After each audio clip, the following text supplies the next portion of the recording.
have so much material to cover, and we wanted to do justice to the material that's being presented and covered today and give time for ample and thoughtful response that we just decided it wasn't worth rushing. These are deep topics that need time and consideration, and we have to give people a chance to absorb all the material that's being presented. So let's just give it another minute here, and we'll be ready to start.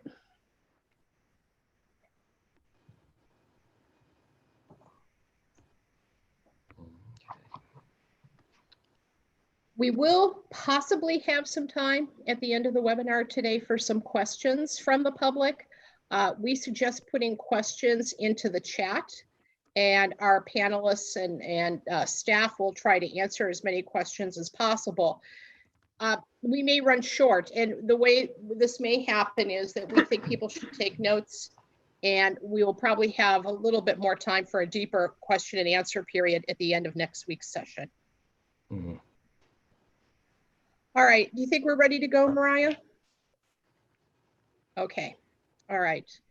So we will start. Good morning, I'm Barbara Berrigan-Perea, and welcome today to what we believe may be one of the most important webinars that we've ever pulled together at Restore the Delta, and maybe one of the most important events we've ever sponsored. Today's event is entitled Reframing a Region, Communities of Color in the California Delta, and we will address popular narratives of the San Francisco Bay Delta that represent the region as a white space. Professional historian Philip Merlo's work on this topic is based on an array of primary sources, and we will cover topics that will really need ongoing deeper analysis and research in the years ahead. While Restore the Delta has addressed present water management issues and potential Delta tunnel construction using an environmental and economic justice lens grounded in statistics, science, and economic studies, we really do believe that the historical approach to examining issues of discrimination, genocide, and ongoing systemic inequities in water management have to also be invoked for the creation of just and fair water policies in California. Truth and reconciliation happen in that order, truth first. And in context of a complete Delta history, starting with the connection between California tribes who are driven from their villages in the Delta to the current lack of access to our rivers for communities of color residing in the urban Delta, there is a lot of truth that needs to be spoken so that systemic discrimination in California water management is rectified. This will require years of work. It's not something that's going to change with this webinar, and lots of consciousness raising needs to be done with water officials throughout all water agencies in California. But it's fitting that all of this should start here in the Delta first, where California's history really begins. Stockton was at the center of California commerce as we became a state. We were at the center of water travel. We were at the center of food production. It was also, to our heartbreak, at the center of the launching of California's genocide on our tribes. At what is now McKinley Park in South Stockton, across from where Little Manila Rising is presently located, Union soldiers launched, trained, and marched to begin their attack on the Native people of Humboldt County and numerous other campaigns in California and the Pacific Northwest, decimating Native populations. We should also note that Little Manila Rising is endeavoring now to have that park renamed for other reasons around colonialism directed at the Filipino community. It is our hope that tribal communities can work with Little Manila Rising in the end to see that change happen. Clearly, the Delta today is at the center of California water policy. The history of California is built into present day water management. Who is at the table? Who will make decisions on whose behalf? Who wins and who loses? Will the Delta Tunnel destroy what is left of cultural sites and history sacred to California tribes, salmon runs, and ecosystems? Will the tunnel and other management decisions eliminate the potential for more flows for a clean waterfront for youth growing up in South Stockton? Will changes proposed for the Delta remove farm workers from their homes and their jobs and their water supply, from their communities that they have worked in for generations? What are the plans for their economic future? How does the history of communities of color play in the Delta play into the decision made in the present? How can plans and proposals deal honestly with the history of systemic racism built into California water management? Joining Philip Merlot's really thorough presentation that he's put together today, and to build on his work, we are very fortunate to be joined by Melissa Tayaba, who is the Director of Traditional Ecological Knowledge and Vice Chair for the Shingle Springs Band of Miwok Indians; Vela Koba, who is Director of Red Dragon Youth Theater; Tama Brisbane, Executive Director of With Our Words, Stockton's Poet Laureate; and Elaine Barrett, Senior Program Manager for Little Manila Rising. So I believe we will have documents and some biographies up with this event. And I would like to now go ahead and turn it over to Philip. Thank you. All righty, folks, I'm going to be taking over host disabled participant screen sharing. Give me just a second. Yes, so I can take over. Okay. So folks, while we're getting screen sharing up and running, one thing I will note is that if I was going to teach a class on this topic, I would teach it over a course of semester. This is, we move fast today, and we're going to cover a lot of content. So I hope you're taking notes. The title of this talk is Reframing a Region, Communities of Color in the California Delta, Part 1, 13,000 BCE to 1907 CE. We're really going to be zeroing in on the mid-19th and late 19th centuries. And again, my name is Philip Merlot. I'm the Director of Education at the San Joaquin County Historical Museum, and I work as a professional historian in the greater Delta community. My initial discussion question, if you have anybody that you're watching this with, I am a former teacher. I always like to start my lectures with provocative questions. I want you to keep this question in mind: who owns history? This is really the ultimate question behind any conversation about the past. And again, as a former school teacher, I always have learning objectives. What are our goals for today and also for next Thursday? First, we are going to understand that the existence of the current California Delta as a physical and economic space was and is made possible by the labor and cultures of communities of color. Two, and this will be much more so focused on next week's presentation, we're going to frame the construction of conveyance infrastructure in the California Delta really since the 1890s for the increasing of water exports for agriculture and desert housing as state-sanctioned white supremacist threat, to the livelihoods of low-income communities in the California Delta. We're going to focus much more on this next week, but I want you to keep this in mind. We have to center ourselves geographically. This is a modern map of the California Delta. I pulled this from mavensnotebook.com. She owns this map, not me. And this is generally the broader region that we're talking about here. Politically, I do want to note that the terms primary zone and secondary zone, which are often used by the state for referring to Delta projects and infrastructure and agriculture, these are political terms. They were first mentioned in any document in 1960 during conversations about the state water project and potential canal conveyance and infrastructure. They were then codified in law in 1990 and 1992.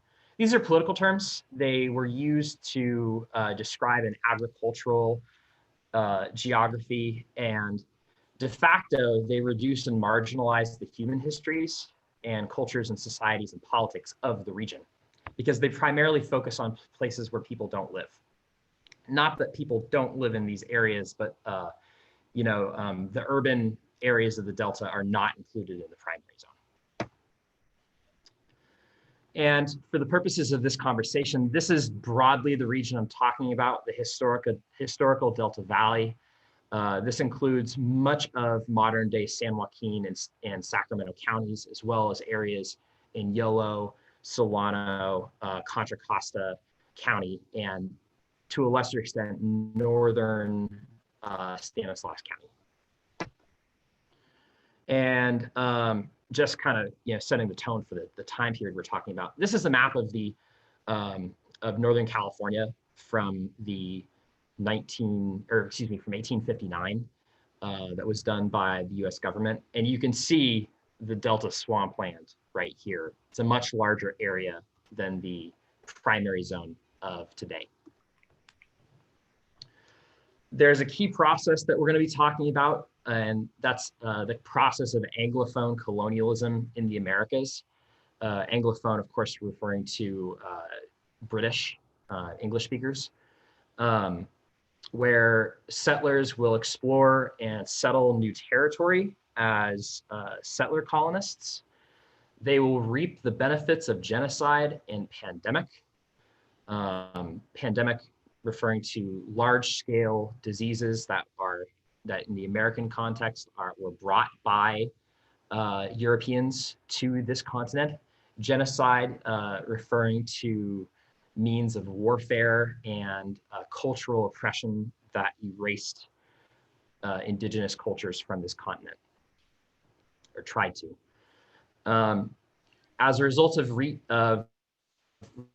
reaping those benefits, Anglophone colonists and settlers have traditionally imported labor from other parts of the world for the capitalist usage of the land, either in the form of enslavement or in the form of wage slavery. And that has led to the dehumanization of indigenous and immigrant peoples on this continent, and definitely in California.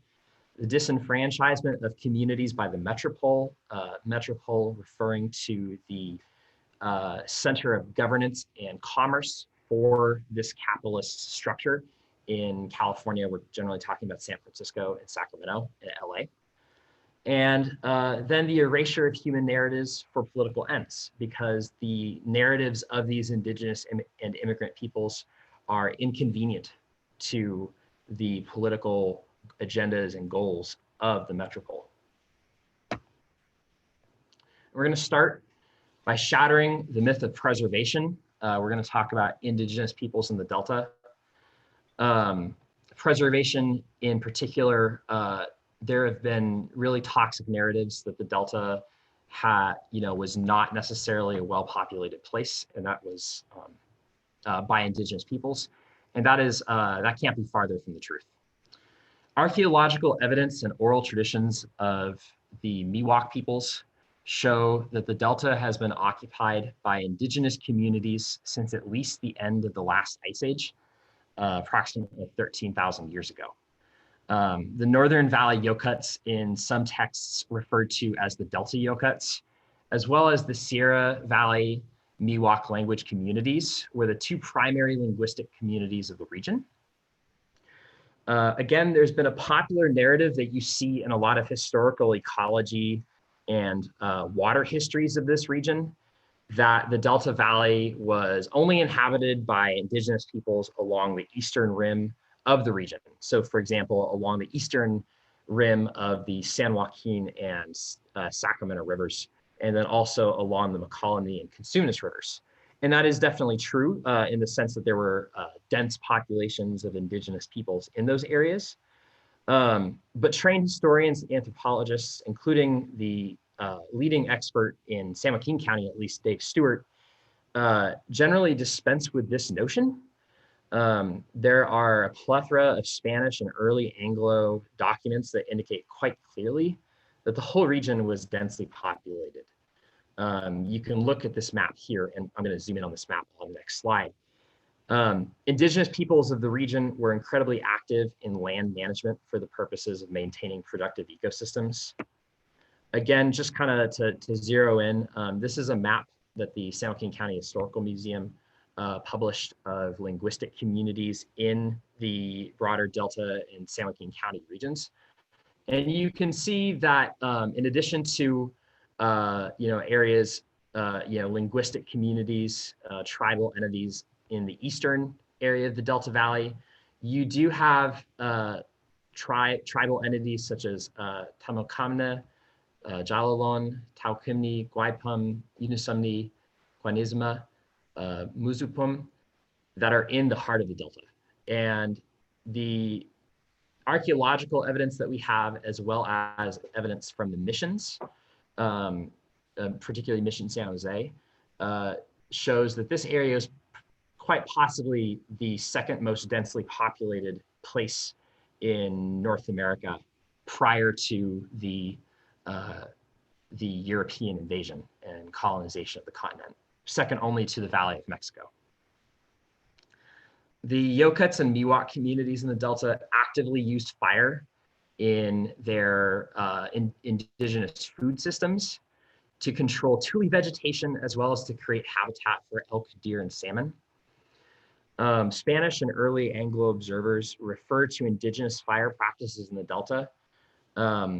So for example, Charles Weber, when he finally reached the area that would become Stockton, was enamored by the park-like spaces that the Yachikumni indigenous peoples of the Calaveras and San Joaquin River intersection would create for the purposes of creating oak forest ecosystems that had large yields of acorns on an annual basis, but also for the purposes of harvesting tule grass for the roots and stems, which were edible, and also for creating ecosystems for elk and deer in that region, which were hunted. Historical reports of the Central Delta, so the Marsh Islands that we've seen in the map, which are often shaped like shallow bowls, typically contained large meadow-like spaces of tule grasses that were burned seasonally. And there's some archaeological evidence of this as well. And you have to understand that if you know anything about how tule propagates in marshland, it will continue to grow and spread into waterways. And we know that the indigenous Yokuts and Miwok peoples of this area of the Delta, where the Marsh Islands were, would actually burn the tules to create habitat for salmon runs.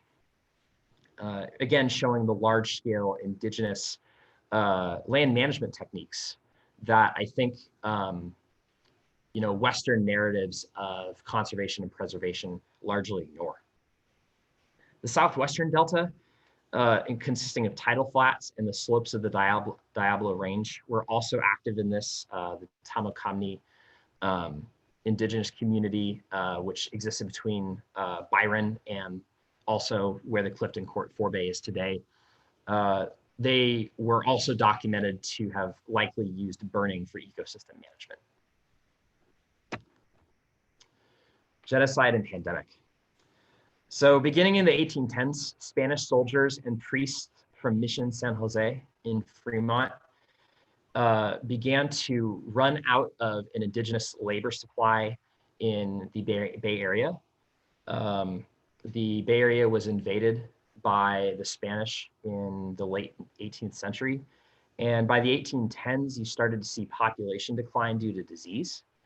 And so the Spanish community of the Bay, again, focused on Mission San Jose and to a lesser extent, Yerba Buena, present-day San Francisco, began to launch raids into the Delta to force Delta Yokuts and Plains Miwok peoples into the missionary sphere.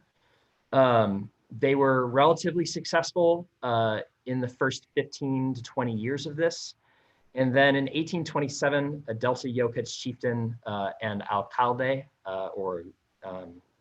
leader at the Mission San Jose, slipped away and organized a large uprising against the Spanish, and by that point, Mexican yoke.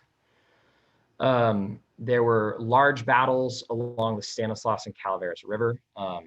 And despite an eventual peace, thousands of native peoples died. And this was unfortunately succeeded by a massive pandemic in 1832, the California Malaria Pandemic, that was most likely brought by Hudson's Bay Company trappers to the area, that hit the Delta particularly hard, leading to an estimated approximate 80% decline in population over 2 years.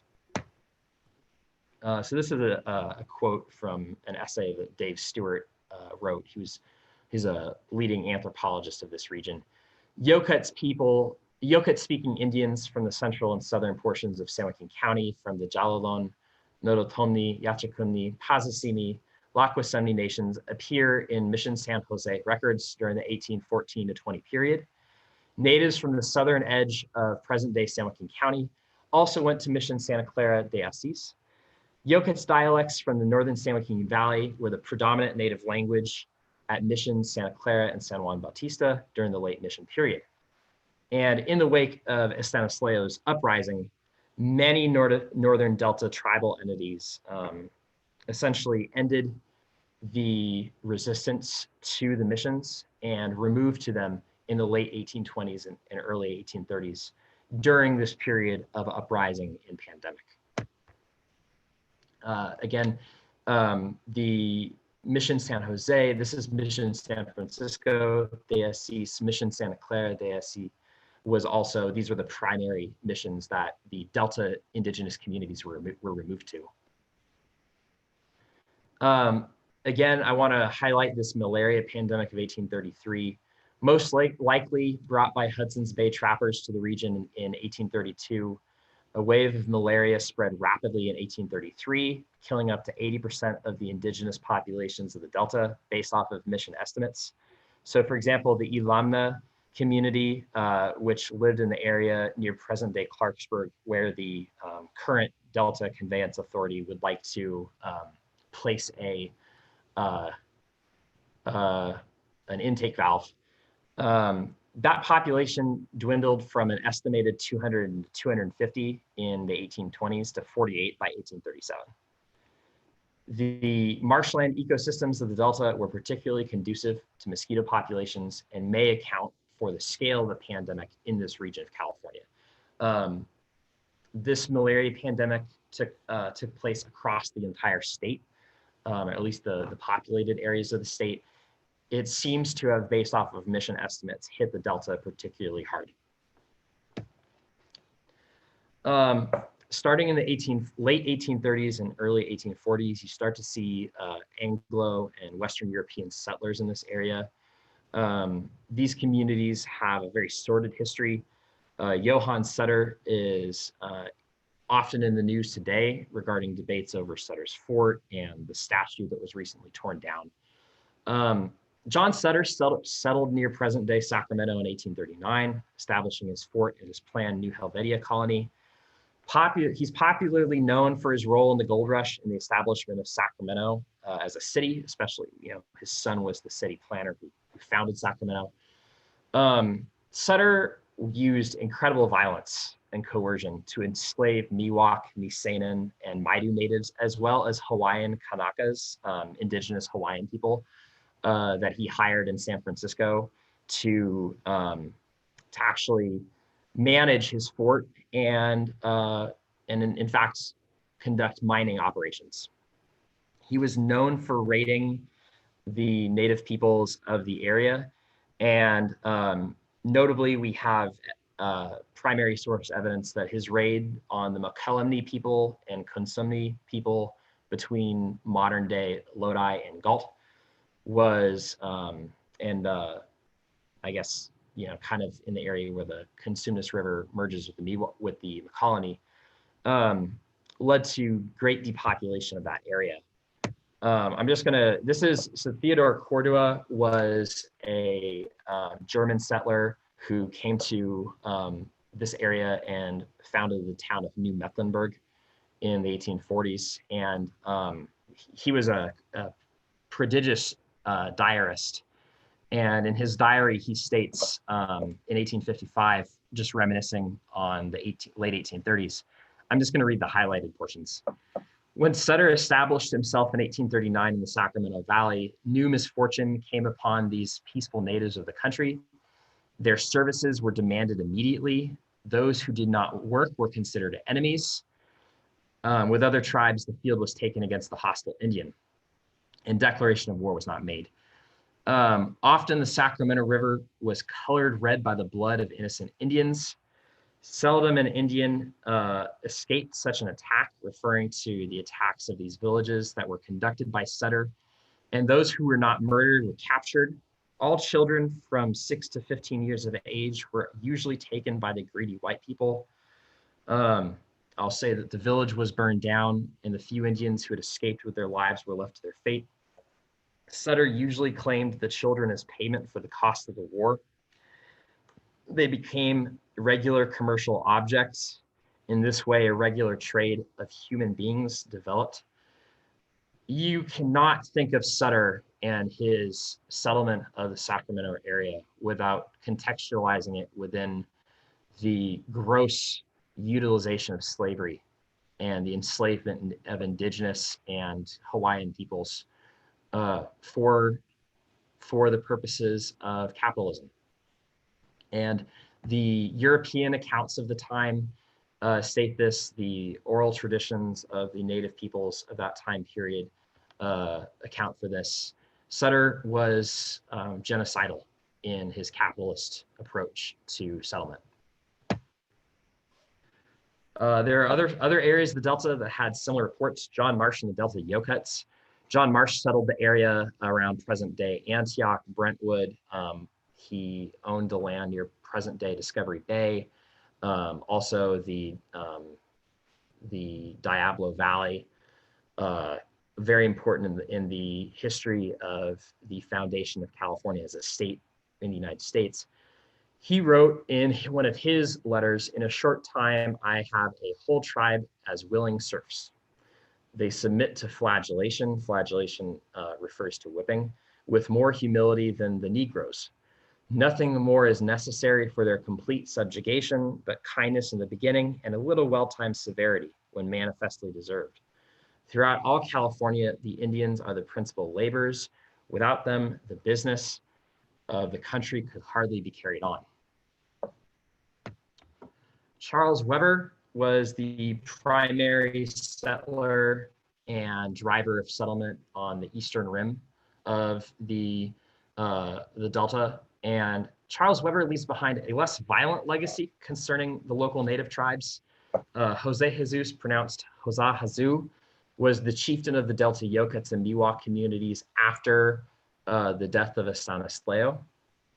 And Hosa Hazu became a strong ally and close friend of Weber. This was mutually beneficial.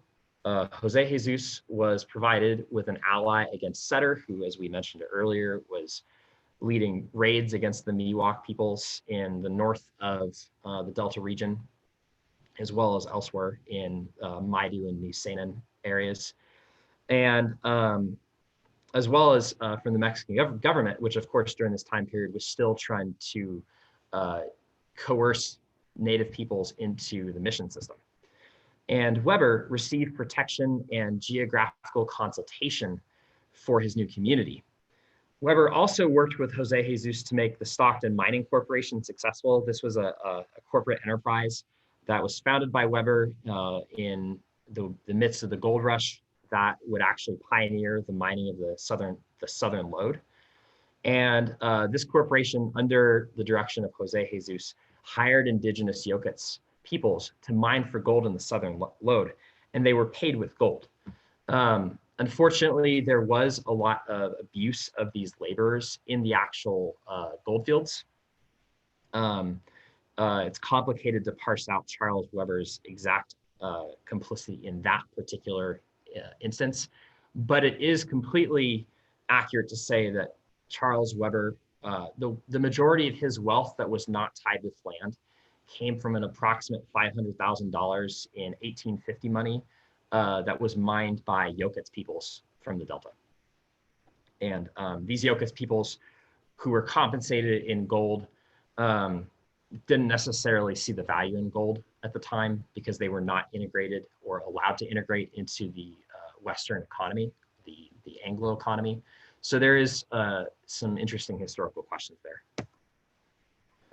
Weber was complicit in Anglo-Genocide later on. In 1849, Weber was pressured to and led a raid on a Miwok village near modern-day Copperopolis, where they killed most of the male Miwok people. An influx of decommissioned Union soldiers in the area because of the gold rush, decommissioned from the US war with Mexico, many of whom had experience in leading in Indian raids in the Southwest. Many of these people saw indigenous peoples as targets or as obstacles to capitalism. And the political calculations of the day concerning local governance in his newly founded city of Stockton, as well as the fact that after California became a state, Weber had to petition the federal government to recognize his land grant. These appeared to have influenced Weber to allow for modern-day McKinley Park to be used as a training ground for the death squads. And so Weber was definitely complicit in this. This is an image of Stockton, the earliest painting of Stockton in existence from 1849 by by John P. Cressy, or J.P. Cressy, excuse me. And you can see where this is. This is along the Stockton waterfront today. And this sighting, you can see tule grass here. The location of Stockton was chosen by Jose Jesus, by the leader Jose Jesus. He's the person who indicated to Weber where he should build a town. And you can see that today. Also kind of underscoring the fact that Stockton, the quote unquote, the secondary zone, is much more tied to the Delta than we would like to know, than the state would like to think. Survival on the margins. Between the pandemic, dislocation to the missions, excuse my typing mistake there, as well as Anglo violence and death squads, the indigenous peoples of the Delta were greatly reduced between 1827 and 1860. Remnants of dislocated Yolants peoples were scattered in the Bay Area and in the hills of eastern Contra Costa County. There are really strong anthropological documentations of this from the 1910s by very problematic people like Alfred Kroeber.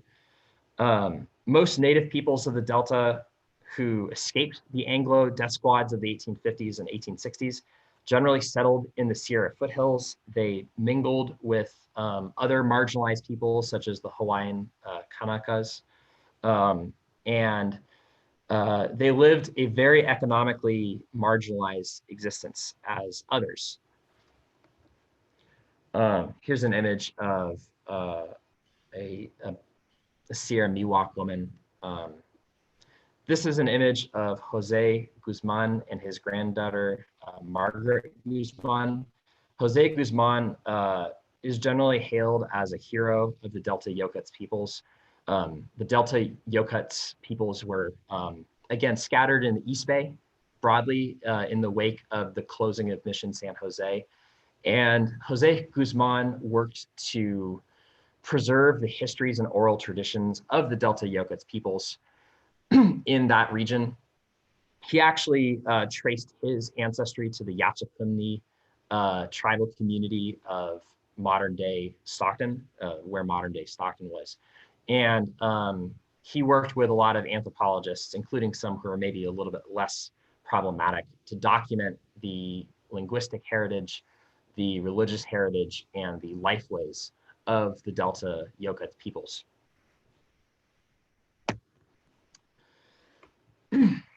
Now we have to think about creating a new economic geography. Chinese labor is the foundation of the regional economy.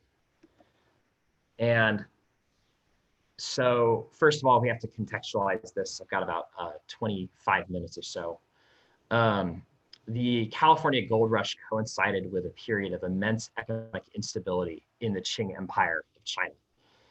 The Opium War of 1839 and 1842 led to a shattering of market norms in southern China as opium became a proliferated drug in that area, and the outcomes of British imperialism in that area led to a decline in the value of Chinese agricultural exports on the market.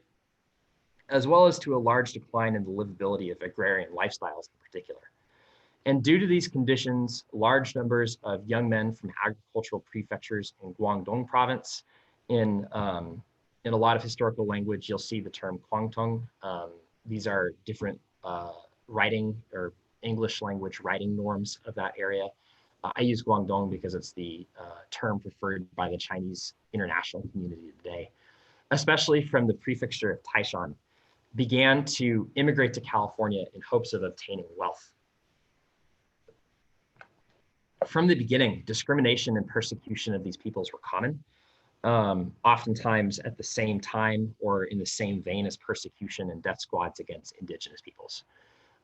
Communities were segregated and there was mob violence in the gold fields. That was the norm. And you can go through Goldfields newspapers in Placer, Amador, Calaveras County, Tuolumne counties, and you can see this. Chinese laborers would travel to the Sierras by way of San Francisco, Jiaojin, otherwise known as Old Gold Mountain, as well as Stockton and Sacramento, which also had very large Chinese communities. Again, just to center ourselves geographically, we're talking about immigrants from Guangdong province and Taishan prefecture in particular. These Chinese immigrants would come and, again, you'll see in next week's presentation, oftentimes the labor contractors who were hiring these people to come to the United States would lie about what they would actually be doing. Gold was not so much, people would definitely advertise the gold, but also advertise economic opportunities that didn't exist. And a lot of these Chinese migrants would,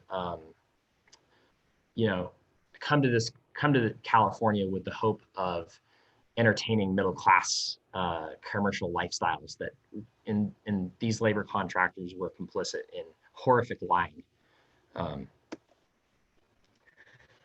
They worked in the gold fields. They were particularly successful in Calaveras County, parts of Calaveras County and Placer County. There was a lot of violence in the gold fields and a lot of really unfortunate cartoons concerning how these Chinese miners would be treated. And by the 1860s, after a lot of the placer gold had been exhausted, California industrialists, people such as Leland Stanford, Samuel P. Huntington, the big four, so to speak, really began to push hard to build a transcontinental railroad between the Bay Area and Missouri. And Chinese labor was recruited heavily in this, along with indigenous labor in the plains and in the Great Basin.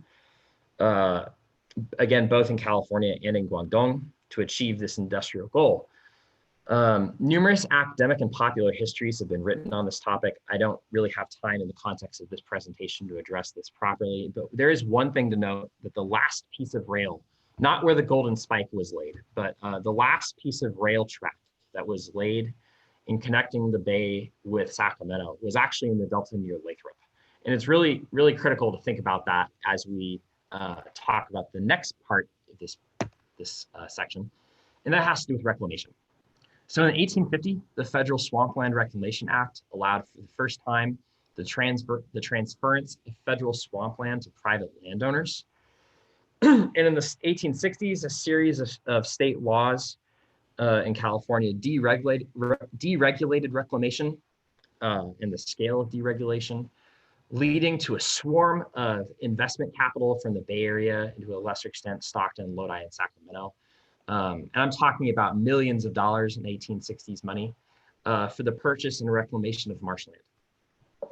And although technologies for reclamation existed in European spheres and cultures of engineering, particularly from the Dutch and Northern Italian communities, the most inexpensive means of land reclamation at the time was actually to hire Chinese laborers who had experience with reclamation in the Pearl River Delta of Guangdong province. And so the Chinese would actually be organized into wheelbarrow brigades. I don't own these images. All of these images are owned by other institutions. And you know, this is a sketch from that time period of what this actually looked like.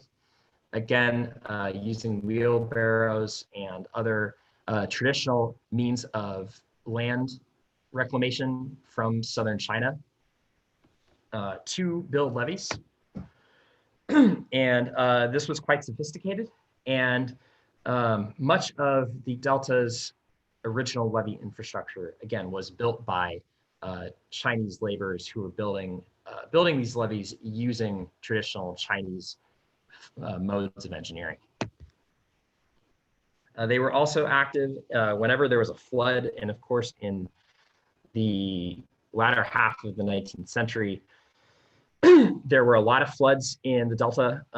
You can find images like this everywhere. This is from Frank Leslie's illustrated magazine from 1884. Whenever there was a flood on the San Joaquin or the Sacramento or the Macallan, the Calaveras or the Consumnes rivers, the Chinese community, as well as Californios who were left over and still lived in this area after the American conquest of California, would usually be rounded up and recruited to essentially sandbag and rebuild levees as they were broken. In December of 1880, and this is a quote from an article by Richard Hindle in Boom, California, an academic magazine. Innovation reduced the labor needs over time. So in December of 1880, Newton Sewell, a county assessor and a landowner in Yuba County, was granted US Patent 235967, which described a passive hydraulic method for levee formation through the construction of check dams within sediment-laden rivers. The dams would divert accumulated sediment to a series of settling enclosures that in turn would become a levee. This process was very instrumental in ending the needs of white capitalists from the Bay Area for such large Chinese labor forces, and would precipitate the rise of Chinese labor in agriculture. And of course, in agriculture, there was a need for a new labor force. As stated by John Marsh in 1849, which I already said, throughout all of California, the Indians are the principal laborers. Without them, the business of the country could hardly be carried on. And historians have asked the question, how did Anglo settlers plan to carry on the business of California after Indigenous genocide? And the answer for that was Chinese labor. And so this is a map of by John Thompson, a leading scholar of settlement geography in the Delta. And again, he owns this map. And he, you know, this is a time frame of land reclamation, and you can see that the interior of the Delta was reclaimed after 1880, and these are the hardest areas to reclaim. But a lot of these areas, the northern Delta in particular, the southern Delta, they were reclaimed with Chinese labor. And those same Chinese laborers would become very innovative agriculturalists in the Delta.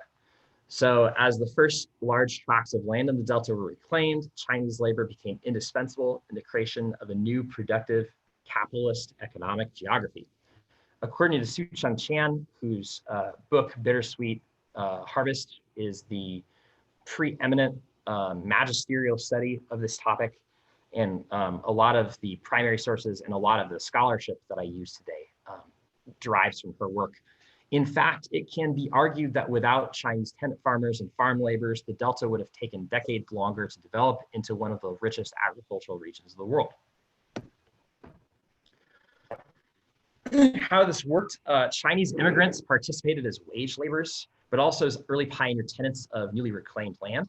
So you can actually look at assessors' books from San Joaquin and Sacramento counties. And we know that from 1870 on, Chinese tenant cooperatives would lease newly reclaimed land, create diversified agricultural portfolios, pioneer methods of making profit, and then eventually using that profit to invest in other ventures in the urban Delta.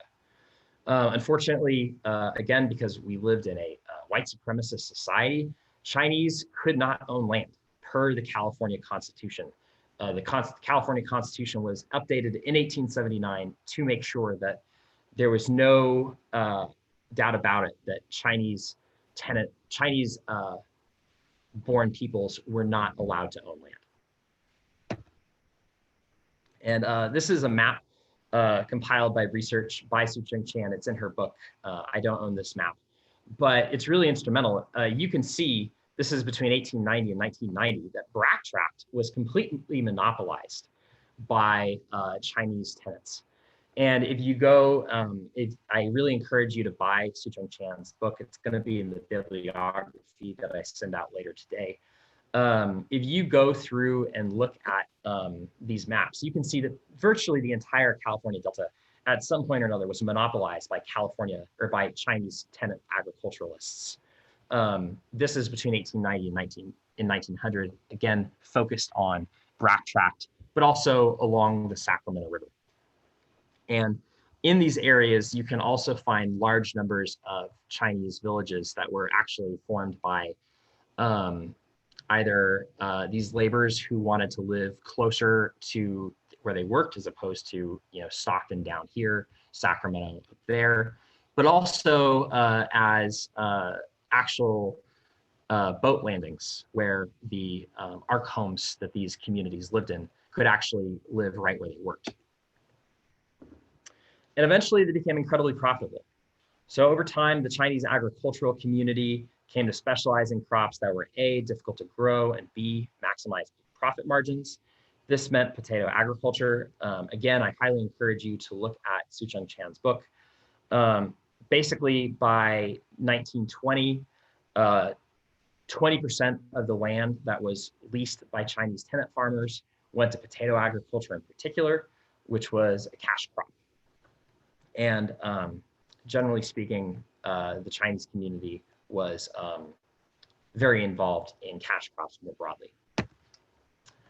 So there's some images of Chinese labor and where they were active. Strawberry agriculture, both in the Delta and in the Santa Clara Valley. Winemaking, they were often used in winemaking processes in the foothills surrounding the Delta Valley, but also in the Delta Valley itself. George P. West is known, the first winemaker in San Joaquin County. He's known to have had Chinese laborers in his vineyards. Sugar beets, a major cash crop in the South Delta starting in the 1890s. And this was all precipitated by, or excuse me, this all led to violence in these regions. So Chinese labor communities in the Delta were subjected to a spectrum of rhetorical, political, and physical violence. Social Darwinist language in newspapers that demeaned these people's humanity was common. And Chinese culture was attacked as a public health threat. And if you look at municipal ordinances in Stockton in particular, I think that these ordinances existed in Sacramento as well. In the 1860s, 1870s, and 1890s, there were a lot of these ordinances that targeted farm labor housing and Chinese laundries in particular as being unhealthy for the broader community. Of course, no mention of them being unhealthy for the farm laborers or laundry workers. And arson of these buildings was very common, as well as state-sanctioned demolitions. And in some places, this was a monthly occurrence. So here, these are actually newspaper articles from a few days from the Stockton Daily Evening Herald from the 1870s and 1880s. So this is an op-ed, should remove, to our mind, it somewhat violates the eternal fitness of things that a Chinese wash house with its overpowering effluvia, indescribable filth, and outlandish presence should occupy a prominent position on the main thoroughfare of the city, meaning Weber Avenue. The fact that other cities suffer alike in this respect is no reason why we need not hope for a reform. Our mild description above very nearly fills the bill of a Chinese laundry establishment on Main Street between San Joaquin and Sutter Streets. This type of op-ed, if you look at the trends, usually a week later there would be arson, and that laundry would be attacked. This one says China fire. I'll read this out loud. One Chinaman burned up and 2 others badly burned. This refers to an arson that was on Washington Street near Hunter and El Dorado in Stockton, that burned up over 100 feet of frame buildings occupied by Chinese migrants. These buildings were usually owned by Italian or Portuguese people in this area, or in some cases by Chinese cooperatives. And the Chinese accused a white person of conducting this arson, and it was never investigated. And that was pretty common. San Joaquin County Sheriff's Office would not investigate these arsons. And then another one, this is from 1961, fire, 9 houses burned, incendiary, essentially 9 of the most important housing structures in Stockton's original Chinatown, south of Mormon Slough, were burned down, which eventually led to the creation of a new Chinatown closer to downtown on Washington Street. And you can actually look at the archaeological record of the Delta and the oral histories of the Delta from the remnants of the Chinese community. And fortunately, some of this history is still remnant and needs to be preserved. So about a year ago now, I wrote an article for Soundings Magazine, and I just excerpted it here. It's titled Peat, Dirt, and Hard Labor. And if you go to places like Brack Tract, where over 90% of the land was leased by Chinese laborers, you can actually see the historic structures of the Chinese community. You can see these landings. You can see the labor records. So this is a landing on Sycamore Slough that still exists. This is a high tide. At low tide, there's more. You can see a little bit popping up in the bottom left of the corner. And these structures still exist. They've been around. You can look at historic photos in newspapers from like the 1930s, and you can see very clearly where these were. The arc pilings that served as landings for the boats of Chinese farm laborers, right? And they still exist, and they've been greatly damaged by the Delta conveyance infrastructure that you see over the past 60 years, to the point where anytime the state mandates new levee maintenance because of new canal condition or new flow conditions, et cetera, these things disappear more and more. When I was a child, in full disclosure, my family has leased land on Brack Tract since 1949, which is kind of how I learned about this history, at least through oral histories. Every time that there's been a mandate for new levee construction, more and more of this history disappears. There used to be buildings on the levees on Brack Tract, as well as stands of trees and actual like pilings on the levees themselves, where oral traditions and historic documents and other photos and also county assessors list these things being there. And they've all disappeared except for a few of these pilings. And these pilings, these villages had names such as Chongli, Chonggun, and Sucheng Chan did a great job of identifying these names through Chinese language documents. One can still see these pilings again on the McColony, on Sycamore, on Otter Slough at low tide, Potato Slough. And again, the oral traditions of farmers from this time period, as well as from the Chinese descendants of these communities, remember these villages. And here's the map of Brack Tract where there were steam landings. I made this map.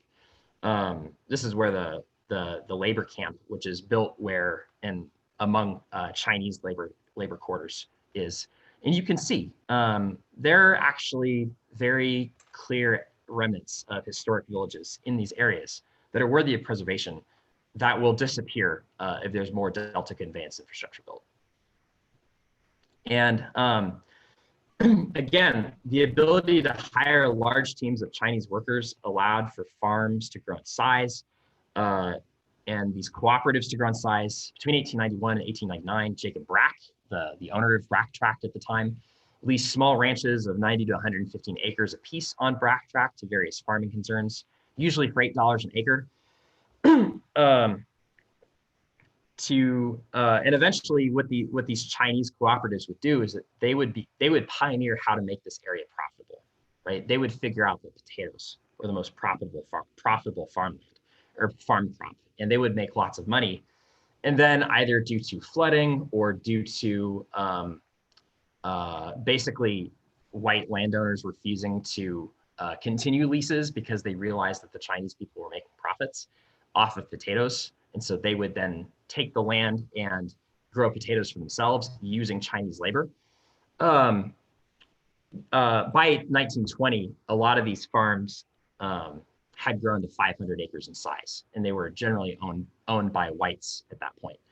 And in order to keep costs down, these white communities would hire Japanese, Mexican, poor white contracting outfits that would use to keep laborers from organizing strikes or unions. And if one group demanded too high of a wage, the farmer could simply call another contracting group with another ethnic minority. These labor firms were segregated in their housing, so they didn't interact too much in most of the Delta, not in Stockton, which you'll learn about more next week. It's reasonable to conclude that agriculture in the Delta would not be industrial in scale if it had not been for the availability of a marginalized low-cost labor force in the form of Chinese labor. This is a Chinese labor dormitory that was built in the early 20th century on the site of a previous Chinese labor dormitory from the 1890s that was destroyed by a flood in 1899. These structures still exist. You know, you drive around the Delta, a lot of these old buildings have been around for over 100 years. And you can find there are archaeological records to be found inside them. In popular media, Chinese labor was demeaned. This is a cartoon from the Illustrated Wasp, a racist magazine from San Francisco. The way our farmers employ Chinamen, basically referring to white laborers as lazy. And so, you know, kind of the origins of the model minority myth of Chinese people as hardworking begins with Delta agriculture, right? And this myth that Chinese people were harder working than other communities. Of course, they were forced into this labor. And op-eds from the Illustrated Wasp, from the Stockton Record, from the Sacramento newspapers at the time, from smaller periodicals in the Delta, all illustrate this. Of course, there's a lot of persecution. You know, you see posters like this or cartoons like this, the Chinese must go, but who keeps them, AKA you know, agricultural laborers and other people who use their labor services. In the 1880s, kind of how we wind this down and transition this into next week's presentation. I've got 5 minutes. In the 1890s and 1910s, demographic analysis of census records, tax assessments, and lease records shows that the Chinese labor forces of the Delta transitioned into urban occupations over a 30-year timescale. Alien land laws in the state constitution and the 1913 State Alien Land Law Act prevented ownership or eventually long-term leases of more than 3 years of Delta agriculture, of land, period, any property. And of course, the reason for this, of course, was white supremacist notions of who should own land and who should profit from land, and the place of people of color in a social Darwinist economic geography.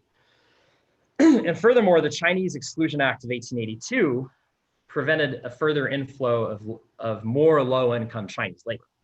And so by 1920, most Chinese residents of the Delta had come to work in urban settings, largely in part because A, they were forced to by these various policy measures, but also because in the 1880s, 1890s, and 1910s, a lot of these communities did generate a lot of profit through potato agriculture, and in some places, strawberry agriculture or pear agriculture.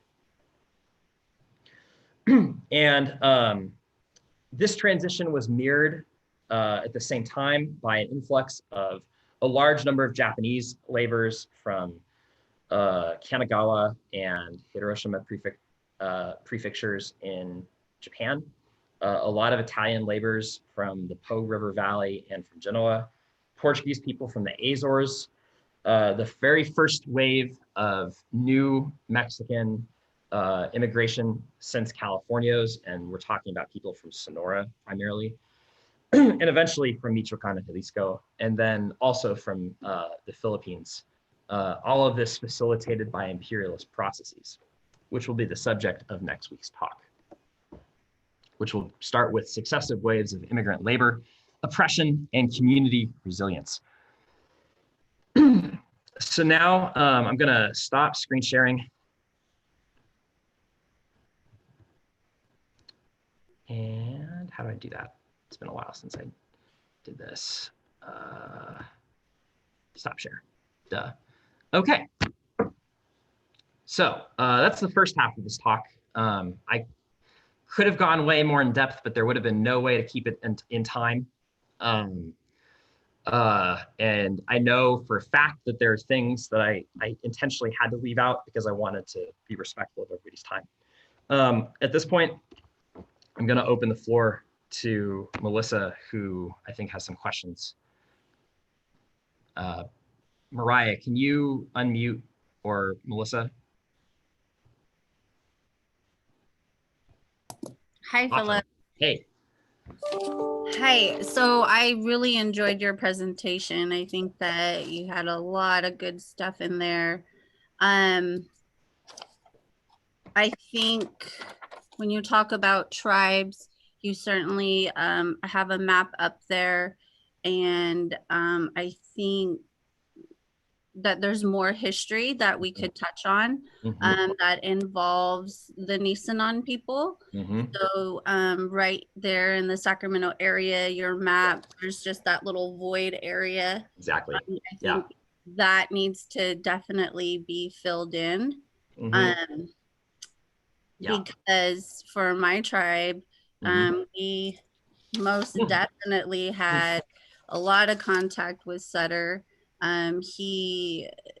Sutter deeply impacted my tribe. So that's definitely something you could elaborate on, is the fact that when Sutter landed there, he had some Hawaiian men with him. And it was my elders who were there. And that is where the Hawaiian ancestry comes in also. So I think that that could be something that you could touch on. A few of the things you mentioned, I thought was really, really cool with the Yoka elder. That was really nice. I was really happy to see that. There are other anthropologists out there that I think you could really hit on, like Merriam and Harrington and Dixon and Krober. I think they have a lot of great history of the Nisenan people. You mentioned and I just want to bring this up because it's all there. The history is all there. But you mentioned the missions, and I just wanted to bring up that there were at least 3 Nisenan women from Pashuni at that mission in San Jose, and they married into Miwoks. So there's a lot of history you're missing, but I really enjoyed the tribal history that you had today. I'm trying to think.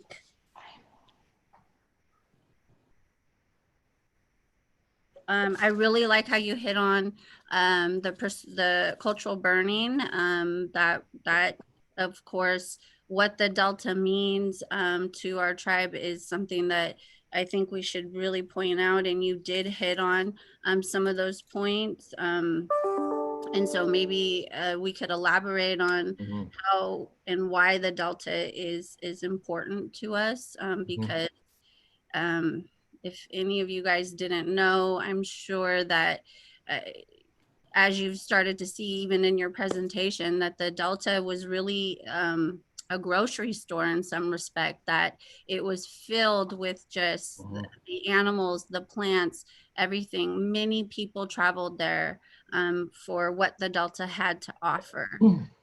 So that's another point, just bringing up. And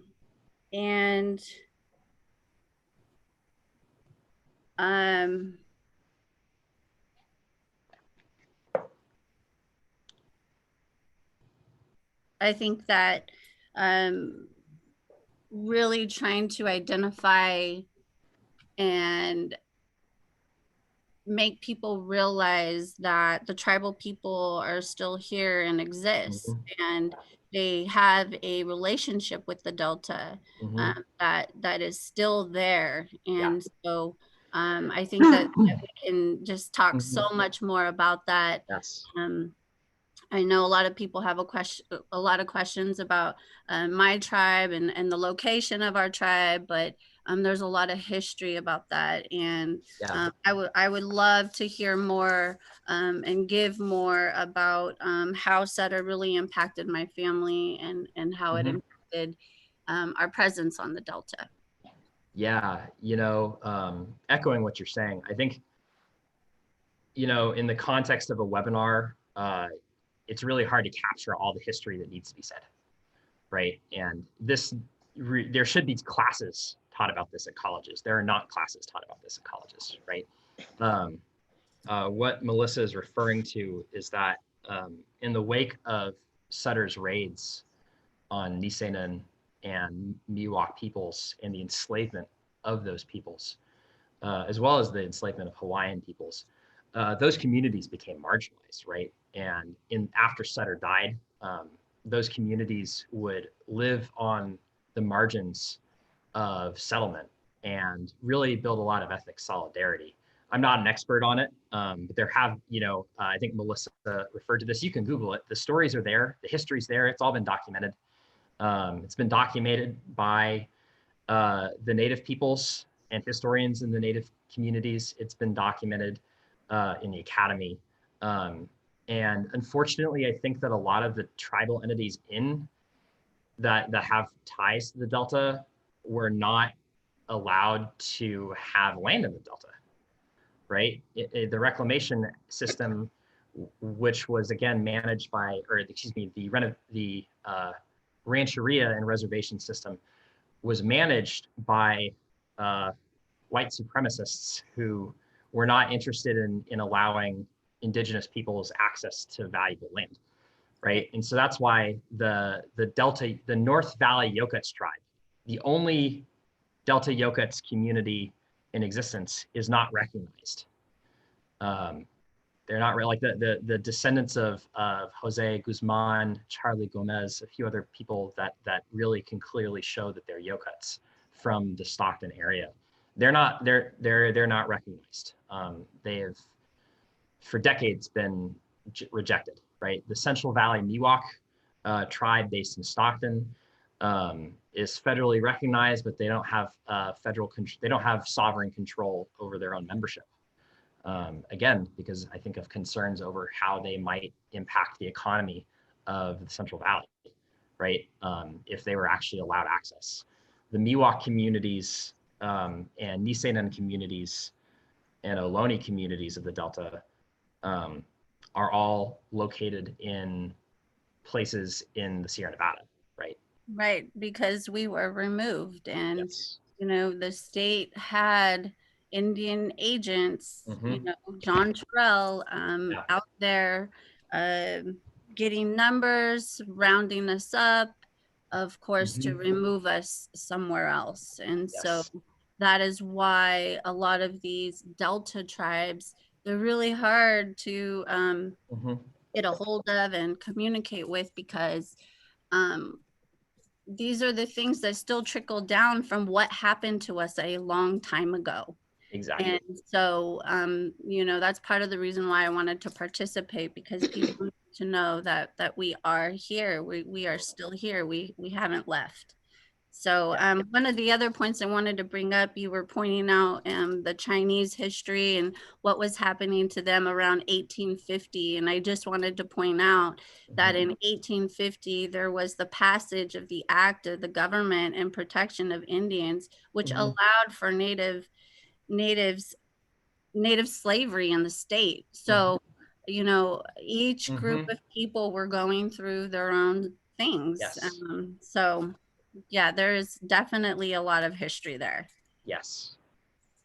One of the things I'd like to add is that Tim Strachane, who's written a lot about water rights in the Delta, is working on another book presently. And, you know, one of the questions that we keep talking about internally that really is tied to Philip's book is, what would the water rights system look like if the tribes that were tied to the Delta had been able to hold on to and preserve their water rights? Yeah. On top of everything else, that was lost also. And how would things be different if that was accounted for presently? Yeah. And, you know, one of the things you mentioned a lot of, Philip, was Thule, right? Thule, this awesome plant that filters the water. It's the best filtration for the water. And you talked at least 3 times, you hit on Thule, and I want to thank you for that, because Thule, you know, when we talk about how to improve the river and how to improve the water, Thule is a very powerful plant. And so I was happy to hear you mention that, because we use it, we still use it, and it's definitely a part of our culture. And we know, you look at the river system now, and there's, you know, some areas have it, but a lot of areas just don't anymore. You just don't see it. And so thank you for mentioning that. Thank you.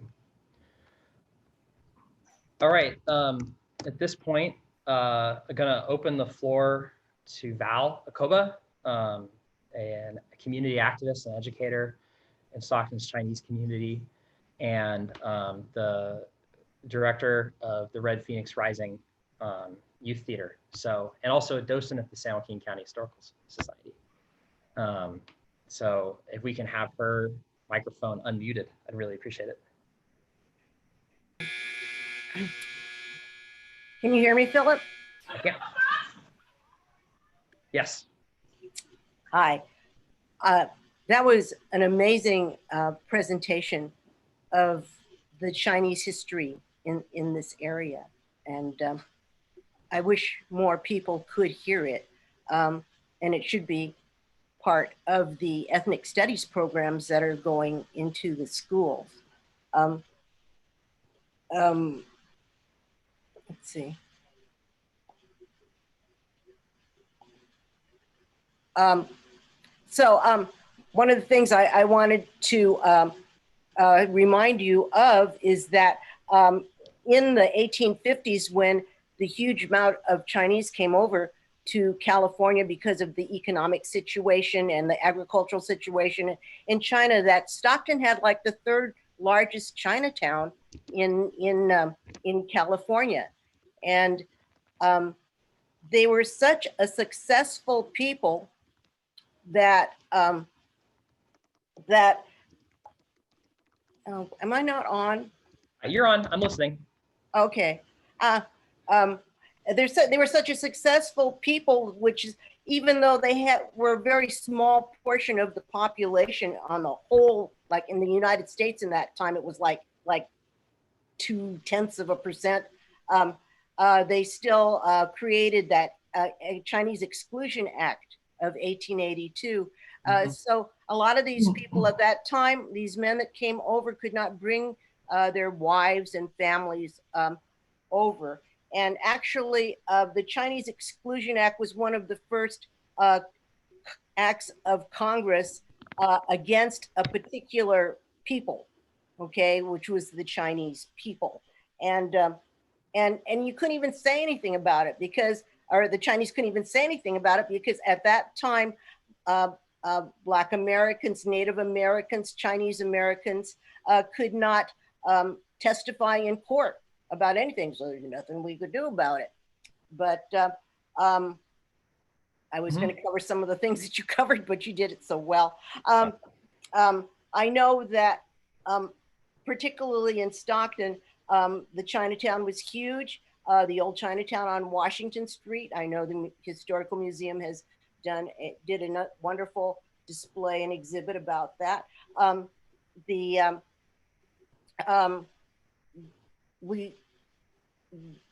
The freeway, of course, which you probably will be talking about next week, kind of removed the Chinatown that was in Stockton.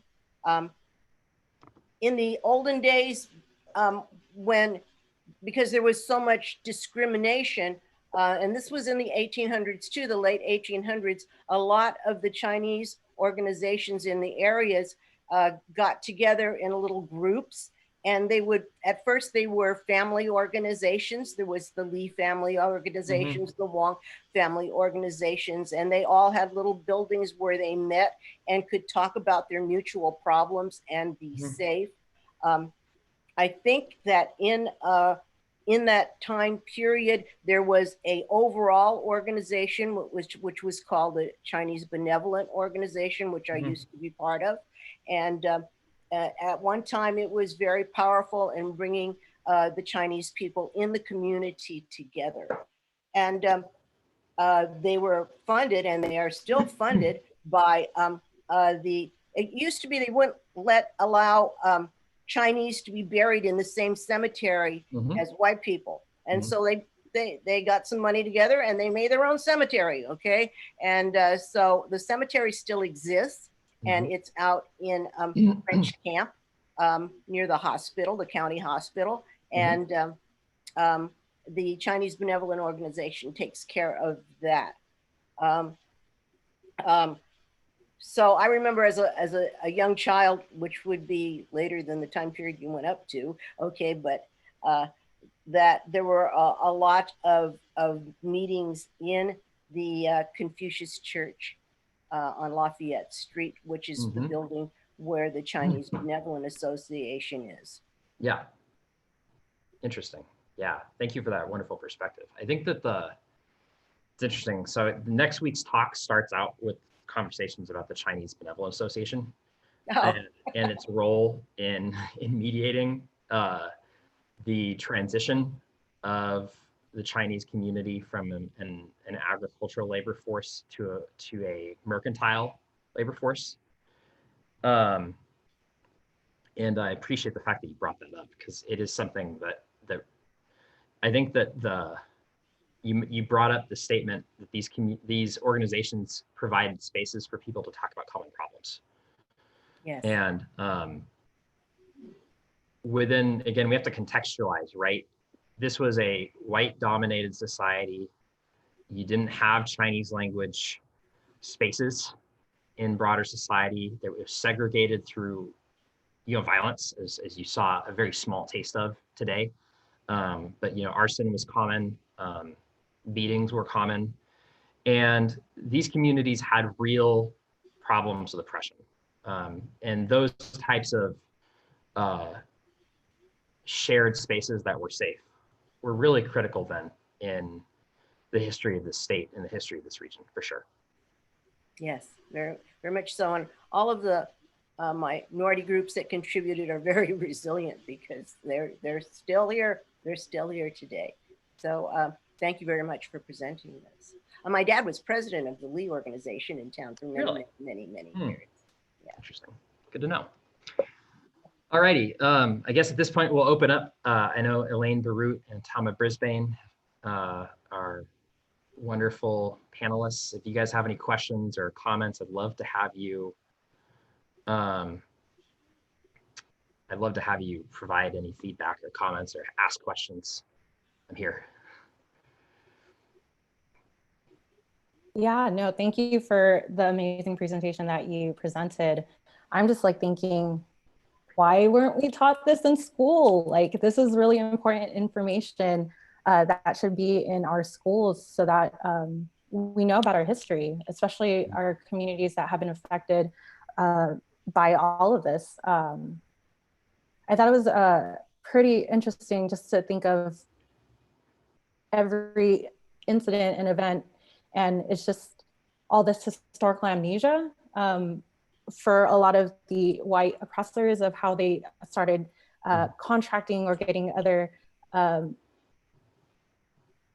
communities to come work for them, and just knowing how they've made so much effort and done so much for California, done so much for our economy. And it's just, I'm always like shocked whenever I hear this history, and it's just, it's hard to comprehend, because it's just like, how is this history just not being told? We need to hear these voices. Yeah, you know, having been a high school history teacher for a few years before coming to work at the museum, I think it's really frustrating for any teacher of history at a high school in the state who is interested in actually teaching the histories of the people of the state, because the U.S. history curriculum that so they teach California history in 3rd and 4th grade, right? And which of course is problematic, because I think a lot of 3rd and 4th graders, while they definitely need social studies engagement, it's hard for them to build the kind of critical consciousness that you can build with a high school student, right? And a lot of that a lot of that intentional decision making has led to the rise of, I think it's really critical to have more ethnic studies in schools, right? And to fund ethnic studies in schools. I also think that the U.S. history curriculum of the state of California is very skewed to the Bay Area and to LA. Very skewed to the Bay Area and LA. And of course, it doesn't talk about the marginalized peoples of the Bay Area or LA, or only in a very tokenized way. That does the entire state a disservice. And it does the peoples of the state a disservice. And it does the peoples who are descended from and live in historically marginalized communities a horrible disservice. It's a cultural, there's a term in historical circles, slow violence. This is slow violence. And this is slow violence against people's heritages and people's identities. Definitely. And I know you're going to touch upon this next week in part 2, but when I think of the Filipino community, when I think of Little Manila and all the hard work that they've done, all these high skilled labored folks, and yet all the discrimination, all the things that they had to endure to just live and have the opportunities that they wish they came when they immigrated here to America. And it's just, these are the most resilient communities, and have to really, I feel like it's just wrong when we see this history, and we never hear and oftentimes we never hear the oral histories, we never hear the people who are impacted by this. And so, no, I'm looking forward to next presentation and seeing the similarities, the struggles that we're going to hear more in history that is affected here in the San Joaquin Delta communities. I'd also add that when you erase the history of people, you erase their ability to partake in decision-making and policy-making in the present. Their direct connection to the founding of California, which is very much tied to what happened in the Delta. If you erase that, then you erase their ability to partake in decision-making. And you see that reflected in institutions where people from these communities are not the people who have an equal place or footing in charge to help create policy. Yeah. I'll chime in with a couple of my thoughts. Stockton is often lauded as one of the most diverse cities in the United States, and it just strikes me how much of our diversity is rooted in the willing participation of people who have been previously enslaved or exploited or exterminated. And those are the things that you don't hear. Those are the stories you don't feed. And I'm listening to Melissa, and I'm listening to Val, and I'm listening to Elaine, and the common cry of the communities of color is we are still here. Mm-hmm. We haven't gone anywhere. Our stories are still beating underneath the surface, and where are they? And then I think back to when my daughter was in elementary school and the kids got dressed up for Delta Days. And now I am cringing internally because of those Delta Day dreams, because we're not talking about the Delta nightmares. Mm-hmm. And the poet in me, my head is exploding with writing prompts for future workshops. Mm-hmm. And I promise you, Melissa, Delta as grocery store is going to be a poem. Yeah, one thing I would say, Tama, is that there have been a lot of scholars of color and artists and writers of color who have written about this history. Unfortunately, I think that the academy doesn't necessarily, academia does not necessarily always value people of color, right? And it's unfortunate. But I'd say that probably the 2 or 3 best histories of the Delta were written by people of color, and they're hardly known today. Well, other than Little Manila in the Heart, which is because of the sheer will of force of Don Maballan, has become one of the primary, college textbooks of California history. You don't see Bittersweet Harvest by Su-Chung Chan discussed in academic circles outside of seminars on the history of agriculture in California, which is not where it needs to be. You don't hear there have been great histories of the native peoples. There have been great histories of the Japanese community written that are just completely ignored by mainstream academia. So I'm with you. Well, that just highlights again that our stories aren't recognized unless they're co-signed by somebody white. Mm-hmm. By ourselves, they are diminished or erased or devalued unless we have a Barbara or unless we have a Philip that says, here is the actual research. And I think we're seeing that reflected in the society today with so many people discovering, oh, wow, Black people have been just mistreated. And Black people are saying, we've been telling you this. Mm-hmm. And Native people are saying, we've been telling you this. And Filipino people are saying, we've been telling you this. And Asian and Chinese people are saying, we've been telling you this. But it is not until we are joined by white people that our mic is turned on as well. And that is not to discount the amazing and brilliant scholarship that you are putting forth. It is necessary. And I thank both you and Barbara for putting this on. And I'm seriously looking forward to next week. But it is something that needs to be addressed in a really serious manner. Yeah, just ending on that. I think it's really important, especially here in the Delta and more broadly in California, but also around the world, that we need media outlets that are run by people of color. We need universities that are run by people of color. We need information systems where historically marginalized peoples can control the narratives about their own people, right? And I think long term, that's something that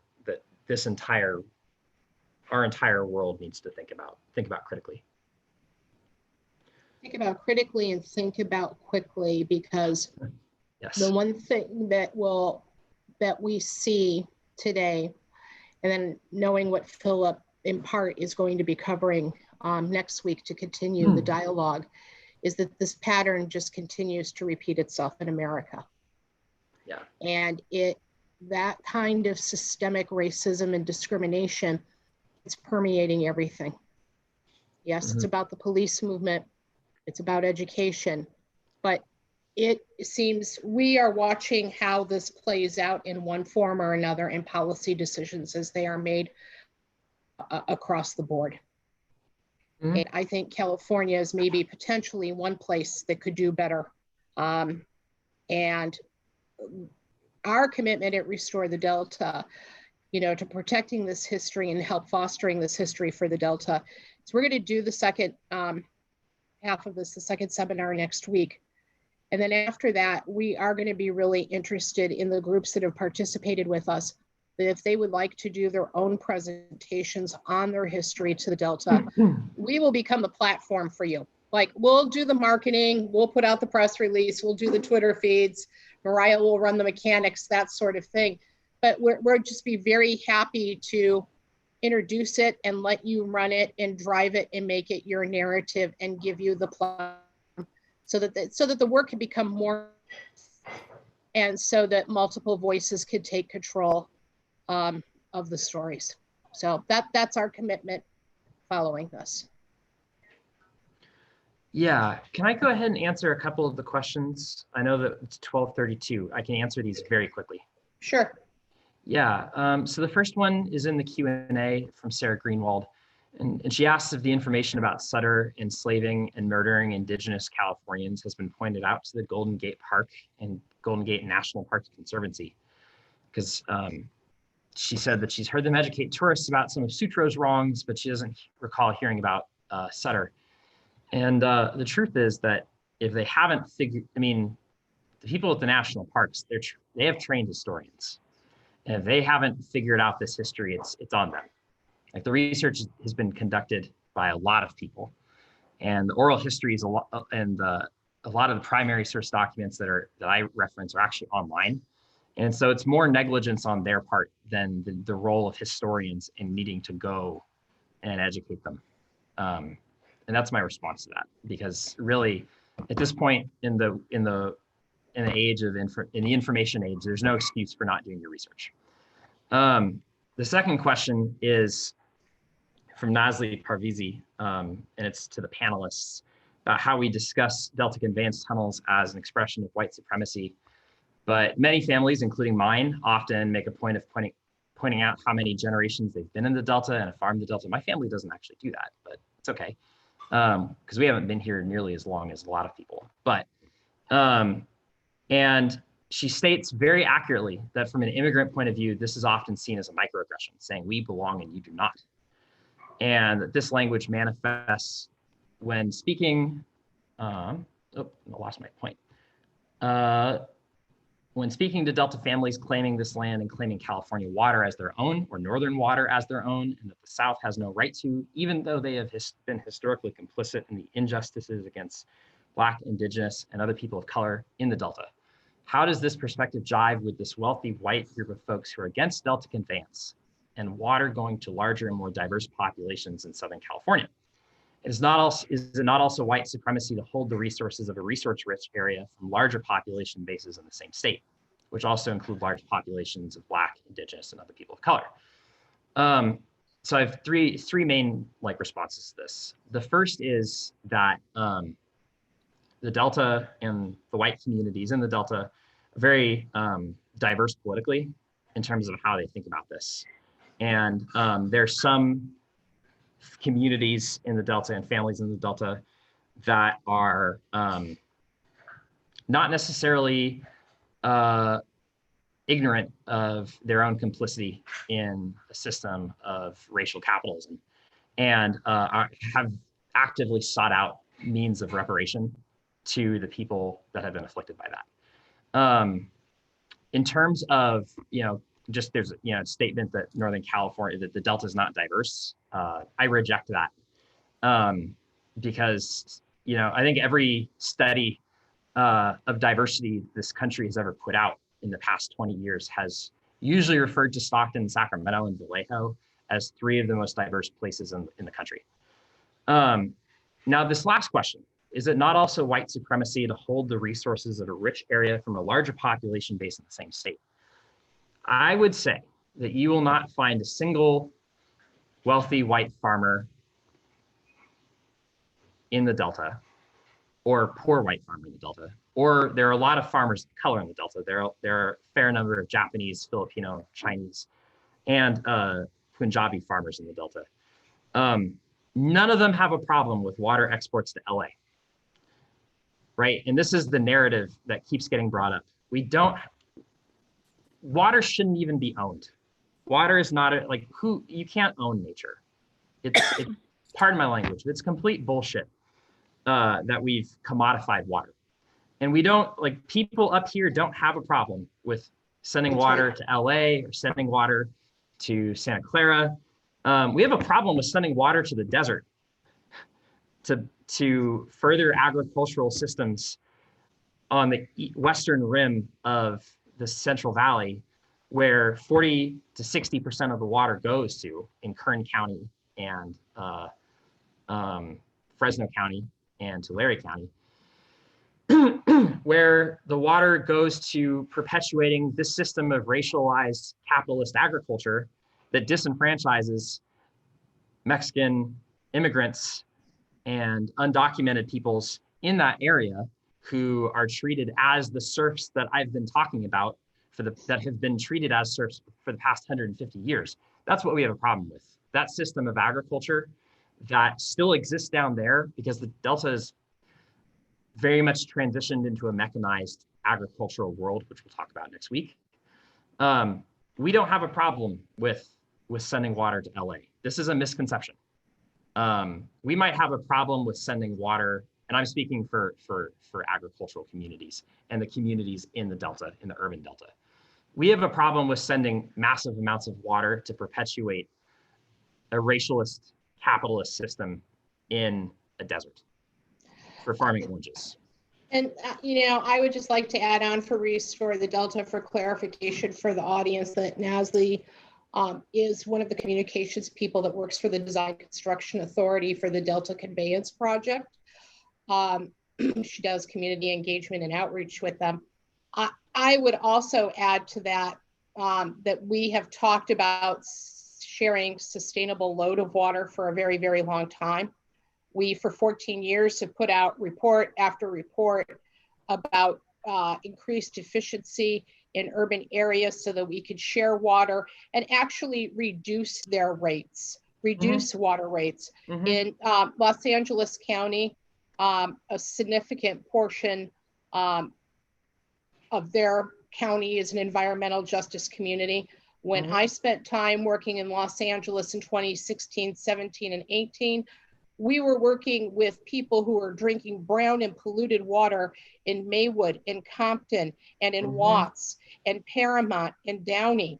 And guess what? This water is not going to reach them and is not reaching them from from the State Water Project. And what's happening is their systems are being shorted. They're being shorted the kind of local water cleanup that they need. So our premise and our contention has always been from Restore the Delta that the State Water Project is built into it a level of systemic discrimination that hurts Northern California tribes, our tribes up north along the Trinity River, in Redding, the Winnemem-Wintu, the tribes that are tied to the Delta, like Shingle Springs tribe that Melissa is with, that it hurts the environmental justice farm worker communities in the interior of the Delta, that it hurts the environmental justice communities that are in the urban Delta. And you have to remember, a lot of our farm workers in our counties in the Delta don't live in the Delta. They live in Stockton. And they get up and they still drive. Part of the Delta, but it's just been legally. That's right. It's been politically created into something it's not, separated. Then the system does not serve. You have Westlands Water District charging its farm worker towns a significantly higher rate for water, for municipal water use, than their irrigators pay for from the Central Valley Project, if they can even access that water. And then you have discrimination into the system built through Southern California, through who gets the water, who has the money, through desert development, and within management decisions made by Metropolitan Water District. And that is our complaint. That is our complaint about the systemic discrimination built into how water is managed in California. And it starts with this history. It starts with the fact that our Native American brothers and sisters were forced out of the Delta. They survived a horrific genocide. They lost their water rights. That we've had people brought into the Delta generation after generation who built the system with their capital. And that's why we said that this whole presentation, if you fix the problem in the Delta, you start fixing it elsewhere in terms of water management in California. Yes. Yeah. And just at the end of this, I think the other thing, and if you didn't get the subtext from my presentation, is that the systems of agriculture that led to the great diversity of Los Angeles, they started in the Delta. Right. Right. And the systems of racialized capitalism in California started in the Delta. And that discrimination that Barbara just discussed eloquently, that has been replicated down the line of the State Water Project all the way to LA, it started in the Delta. And in the Delta, we're working to fix that. But the state's not really helping. So that's where we end. Alrighty. On a positive note, though, we're going to keep working. We're going to keep talking. We're glad for hard questions, and we hope people come back next week. We will be sending out part 2 notification, I would say later today or tomorrow, depending on how well Mariah's doing with all that we've had going on the last couple of days. And we look forward to seeing everyone back next week. Thank you all so much. Thank you. We'll see you next week.